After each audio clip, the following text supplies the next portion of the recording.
Hey y'all, welcome to my channel. My name is Cynthia. Thank you so much for tuning in today. I pray that this video is a blessing to you. Make sure you hit that subscribe button and subscribe to my channel, and I appreciate all of the support. All right, so I wanted to get on here to let y'all know that God will fulfill his promise. He will fulfill his promise. Whenever God makes a promise, it's a covenant that he shares with us, and he never breaks his promise. Okay, he never does. Now, it's not easy though getting to the promise. It can be tough getting to that promise because it involves a lot of work.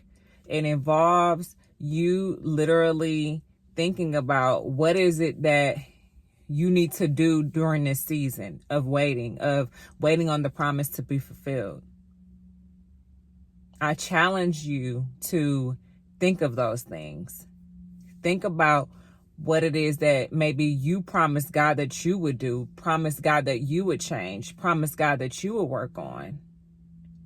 Because we can't expect him to fulfill a promise for us if we're not even fulfilling the promise that we made to him.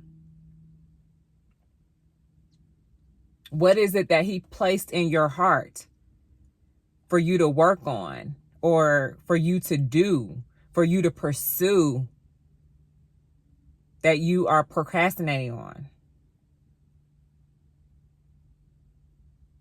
So when we want God to fulfill his promise and we are being impatient, sometimes, we can be impatient waiting on the promise. But when you really sit with yourself, clear out all of the noise and listen and really think about what it is that you are doing. Okay, what am I not doing? What is it that I need to be working on during this time? Because what's happening is that during the time of you waiting on the promise, God is pruning you. Okay? He's cutting off all of the branches that do not bear any fruit. This pruning season can be difficult. It can be hard. Honestly, you can get to the point where you like, what, get somebody else to do it. Because I have honestly said that multiple times. Like, listen, I can't. I cannot. And I'd be ready to just throw in the towel and be like, what, get somebody else to do it. This ain't for me. I can't do this. So, when you are focused and really trying to give it all to God and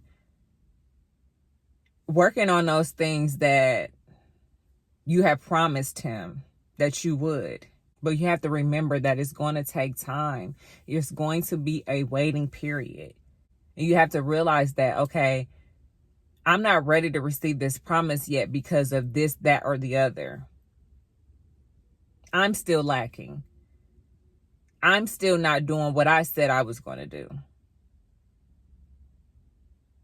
One thing God does is that he never breaks his promise. And so you have to do the same. You cannot break your promise. Whatever it is that you told him, whatever you spoke to him about in the secret place, in the quiet place, in the stillness that you've had with him, and you have told him these things, you've poured your heart out. You may have been in pain. You may have been hurting. And you told God, like, listen, I promise that I'm going to do this. I promise that I'm going to stop doing this. I promise that I'm going to pursue this. You have to really keep your word on that.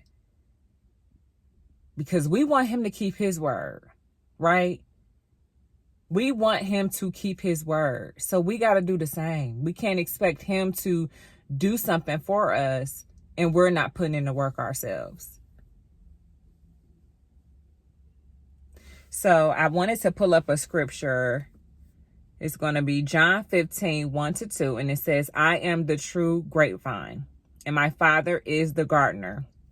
He cuts off every branch of mine that doesn't produce fruit, and he prunes the branches that do bear fruit so they will produce even more.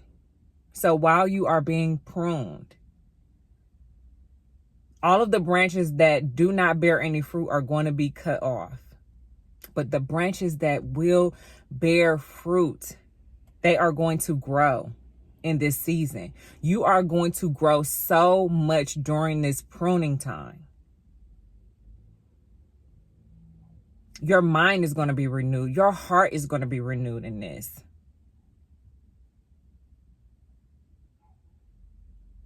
So embrace it. Embrace what he's doing in your life. Embrace the changes. Embrace the challenges. Because when you are being pruned,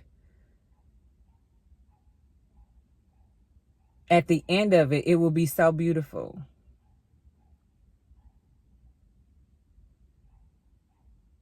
So I challenge you to focus on those things that you've made a covenant with God about. Focus on those things that you have promised him that you would do, that you would work on, that you would change. Focus on those things and continuously build your relationship and your faith with God. That's what he wants from us. He wants our undivided attention. He wants a relationship with us. He wants to be able to trust you with that promise. And if you are in and out, or you got one foot in and one foot out, how can he trust you? God will fulfill his promise, but you have to do the work too. Okay? And I know you can do it. I know you can. With his help, you can. You can do anything. Anything is possible. So I thank y'all so much for tuning in today. I pray that this video was a blessing to you. I pray nothing but blessings on you and your family. Thank you so much and have a blessed day.